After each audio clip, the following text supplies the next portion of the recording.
Text, Beltone Here Max app, how to check your wireless connection. The app logo, a blue square featuring a white globe with two light blue arrows pointing around it. Below it is the Beltone logo.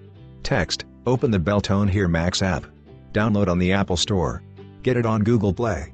A user proceeds as described on a mobile phone screen. Tap connectivity on the bottom bar. This screen shows you the connection status between your hearing aids and mobile device. If you have a wireless accessory or Apple Watch, it will show here as well. The screen shows the left and right hearing aid icons with lines connecting them to a mobile phone icon. If you see a red line with an exclamation mark, it means the connection is missing or broken. The line between the right hearing aid and the phone turns red with an exclamation mark.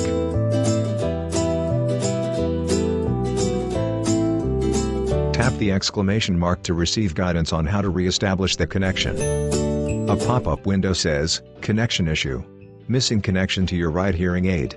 Please make sure that your hearing aids, 1, are turned on, 2, are not low on battery, 3, are within range of your mobile device." A logo, Beltone. Learn more at www.beltone.com.